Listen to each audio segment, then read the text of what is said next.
Prawns rice. हा बघा, हा मी बासमती तांदूळ घेतला आहे. याने चांगला कोलंबी भात चांगला सुटसुटीत मोकळा होतो. हे बघा, हा स्वच्छ धुवून घ्यायचा आहे. हा मी स्वच्छ 2-3 पाण्यात धुवून घेतला आहे आणि मग त्याला पाणी टाकून थोडा वेळ झाकून ठेवले.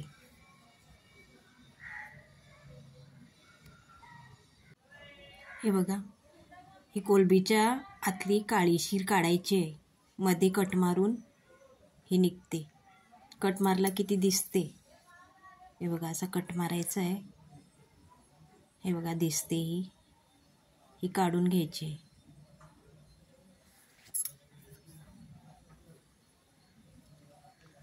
आता याला मॅरिनेशन करू आपण.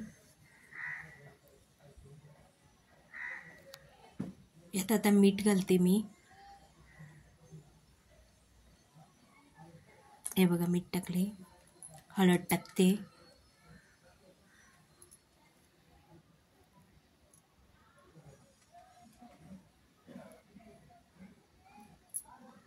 हे आलं लसूण आणि मिरचीची पेस्ट आहे आणि हे लिंबू.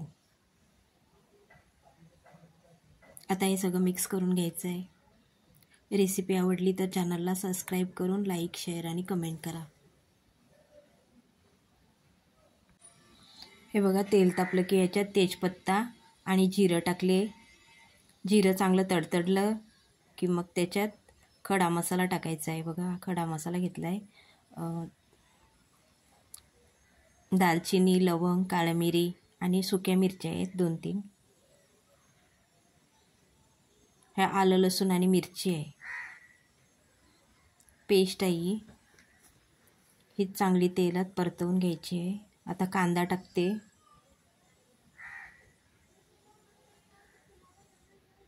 कांदा पण चांगला शिजवायचा आहे. हे बघा, कांदा शिजला की याच्यात ही कोलंबी जी आपण हळद आणि मिरची लसणाची पेस्ट लावलेली ना ती त्याच्यात टाकायची आहे. ही थोडा वेळ परतवायची आहे. आता याच्यावर झाकण देऊया थोडा वेळ. आता झाकण काढून याच्यात मी टॅमॅटो टाकले. टॅमॅटोने छान आंबटपणा येतो. टॅमॅटो नको असेल तर चिंच नाहीतर कोकम आगळ काही टाकू शकता. हा लाल मसाला टाकला आहे घरचा. ही धणे जिरे पावडर आहे. हे तांदूळ. हे सगळं मिक्स करून घ्यायचं आहे.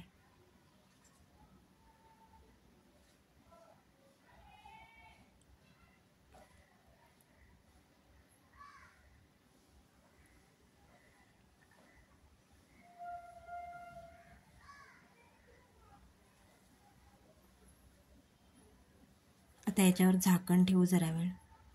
अगदी जरा वेळ ठेवायचं आहे. हे बघा, झाकण दिलेलं आहे ते काढून बघते.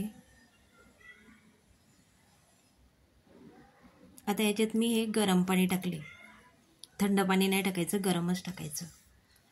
परत झाकण ठेवले. हा बघा, चांगला उकळा आला आहे.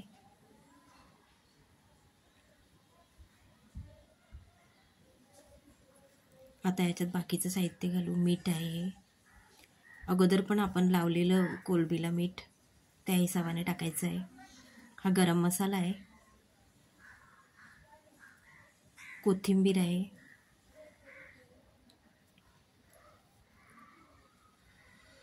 मिक्स करून घ्यायचं आहे.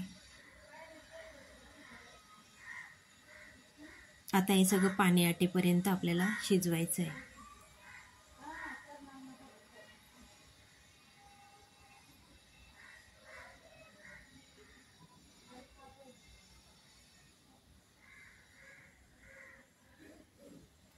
मुलांपासून मोठ्यांपर्यंत सगळ्यांना हे आवडेल अशी ही रेसिपी आहे.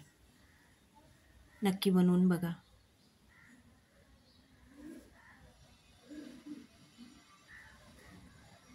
हे बघा, तयार आहे आपली. तयार झालेली आहे. कोलंबी भात तयार आहे.